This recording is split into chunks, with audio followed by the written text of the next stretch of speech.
Bonjour et bienvenue dans cette nouvelle vidéo de l'été sur Esperluette, sur le compte Instagram d'Esperluette. Et aujourd'hui, vous le voyez à côté de moi, Karine Ventalon, que vous connaissez si vous écoutez Esperluette. Alors peut-être que vous ne savez pas à quoi elle ressemble, mais voilà, c'est elle. Elle fait les chroniques Paris-Avignon en 5 minutes d'arrêt. Et puis évidemment, elle est venue jouer au festival. Alors moi, je suis venue la voir hier pour la Générale, parce que ça pouvait être que ma première pièce du festival d'Avignon. Et donc, elle va nous en parler aujourd'hui. Ça s'appelle Des plans sur la comète. Et alors déjà, première question. Alors on essaye d'être à distance, alors c'est pour ça qu'elle est derrière moi. Je tourne pas le dos, hein. On s'aime bien. Non, je rigole. Je suis pas sympa. Et première question, comment tu te sens en ce début de festival? Super. Franchement, c'est un bonheur d'être là. On se sent privilégié. On est vraiment heureux, donc merci de nous accueillir dans votre magnifique ville. Je sais qu'on est un peu intrusif, mais non. Mais vraiment c'est avec bonheur qu'on est là et on se sent tellement privilégié de pouvoir jouer, parce qu'il y a quand même moins de spectacles que les années d'avant. Et puis surtout on est aussi content de retrouver les planches, de retrouver notre métier, de retrouver ce qu'on aime faire.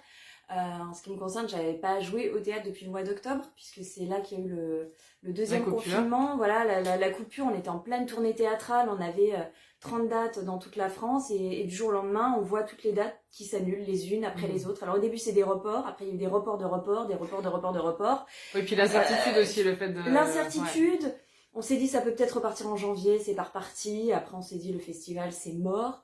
Et puis finalement en avril on a une lueur d'espoir mais rien n'était sûr. Et puis jusqu'au dernier moment on nous dit oui mais on ne sait pas parce que ça dépend du taux de cas de... C'est ça. Donc ça a été compliqué jusqu'au dernier moment, on savait pas trop. Donc là, je me souviens que tu me disais, je suis entre l'excitation de ça va se passer, je suis trop contente de revenir, de pouvoir jouer évidemment.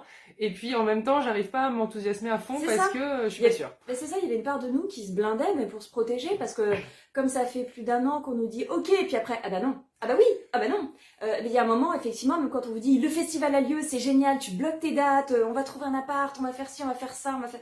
Tu dis ah ouais, c'est cool. Mais c'est humain, il y a une part de toi qui se protège en disant bon, ah, attends, ça se trouve fin juin, on va nous dire les amis c'est mort. Moi jusqu'à hier, j'étais pas dans le festival. Hein. Voilà. Là, quand je suis arrivée à Avignon, qu'il y avait les affiches, les gens, je suis arrivée au théâtre, que j'ai pris mes billets, là d'un coup.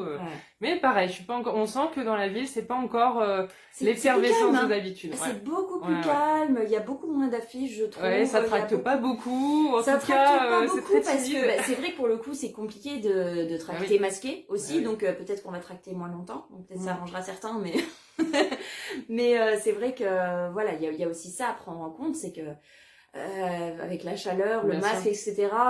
Les séances de tractage, c'est vrai qu'au bout d'une heure, on est c'est trop dur, c'est un peu plus compliqué quoi. Bon allez, parlons de ce super spectacle. Voilà, parce que alors c'est pas parce que c'est Karine, mais j'ai vraiment adoré.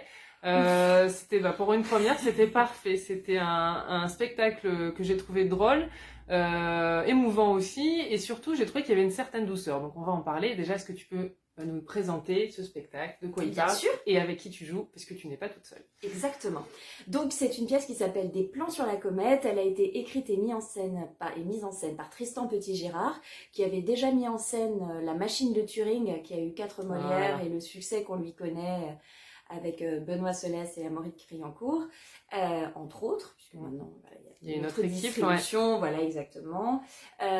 Donc du coup c'est une comédie autour de 3 nanas, on va dire. C'est vraiment une relation d'amitié entre 3 femmes. Et donc ça tourne autour des sujets de la femme et le rapport qu'elle a aux hommes et la place qu'elle a dans la société. Donc il y a la femme qui a tout sacrifié par exemple pour sa carrière, il y a celle qui est avec un homme plus âgé, celle qui est avec un homme plus jeune, comment elles sont vues dans la société. Et effectivement nous avons aussi un rôle masculin qui justement peut amener aussi le thème de la relation père-fille, qui touche beaucoup de monde évidemment. C'est vraiment du coup c'est une comédie. Ce que j'aime dire c'est que c'est une comédie intelligente. On n'est pas sur le côté si je puis dire mon cul sur la oups, oh là pardon, c'est moi, allez tout va bien, ça y est, Marie-Cécile on l'a perdu. C'est le on n'est pas dans mon cul sur la commode, hein, si je puis dire. Non, pas du tout. C'est que vraiment il y a des thèmes, il y a du fond, il y a de l'émotion aussi, mais ça reste une comédie, donc on rit énormément. Voilà, on rit beaucoup, et puis effectivement, je trouve que c'est un point de vue, parce que c'est vrai que le spectacle sur les 3 copines ensemble, on en a vu pas mal. Oui, oui. Là, par contre, j'ai trouvé que c'était traité de manière assez moderne, autant sur la manière dont vous parlez. Il y a, voilà, c'est du langage, comme on peut parler entre copines, qui est des fois cru, des fois Voilà. difficile quand on s'engueule, parce qu'on passe tellement de temps ensemble que Oui. on arrive aussi à se détester pour des mauvaises raisons. Donc, avec qui tu joues? Alors, je joue avec Margot Vandenplas, qui tient le rôle d'Estelle. Je joue avec Noémie Delattre ou Juliette Poissonnier dans le rôle de Sophie, les deux étant en alternance. Moi, c'était Noémie. Voilà, toi, tu es avec Noémie Delattre. Et il y a aussi Éric Boucher. Parfait. Et alors, donc tu joues aux Gémeaux, Aux Gémeaux, à midi 20. La relâche, c'est quand? Relâche le lundi. Relâche le lundi, jusqu'au bout du festival. Jusqu'au bout du festival, si personne n'est qu'à contact. Donc on Non. croise les doigts, tout se passera bien. Ne parlons Sinon- pas de... Sinon c'est le train et... Mais non, on est testé tous les 2 jours, donc Ouais. ça va. Bon, super. On est très Et sympa. est-ce que tu as, alors peut-être pas déjà vu, ou en tout cas, si, peut-être à Paris, est-ce que tu as vu des pièces que tu as en recommandées ou que Alors tu non, il n'y avait pas de connais? théâtre à Paris Mais non plus. Un petit peu avant, un tout petit peu avant. Si, j'en ai vu une au mois d'octobre que j'ai beaucoup aimée. C'est écrit par Éric Bu. C'est sur la vie de Françoise Dolto. Voilà, donc je sais qu'il joue sur Avignon, que c'est ATA Productions. Par contre, j'avoue que je n'ai pas retenu dans quel théâtre il joue. C'est Françoise Pardolto. Ouais. Françoise Pardolto, c'est ça? Non, c'est lorsque Françoise paraît. Ah oui, pardon. Et je sais que j'avais trouvé ça très touchant et magnifiquement interprété, tellement bien écrit par Éric, Ok. que je vous invite vraiment à aller le voir. Je vous invite bien sûr à aller voir les pièces de Tristan, parce que il a le talent qu'on lui connaît. Oui. C'est pas parce que c'est mon metteur en scène. La Faut machine de avouer. Turing n'est pas de retour, mais... Il n'y a pas la machine de Turing, mais vous avez la Maison du Loup Ouais. qui se joue au Chêne Noir, et il y a aussi un seul en scène qui s'appelle La femme qui ne vieillissait pas au Buffon. Voilà, bon bah voilà, Voilà. vous pouvez vous faire une journée Tristan. Voilà, vous pouvez faire une journée Tristan, et en plus à chaque fois c'est des pièces voilà, dans des registres assez différents, puisque La Maison du Loup c'est l'adaptation d'une pièce du livre de Jack London, L'appel de la forêt. Après bon bah vous avez un seul en scène sur la femme effectivement qui ne vieillissait pas, qui a un thème assez joli. C'est une femme qui ne vieillit pas au début physiquement et qui trouve ça bien, et puis après qui se fait rattraper par la vie, et voilà, c'est vraiment une ode à la femme, et c'est magnifique.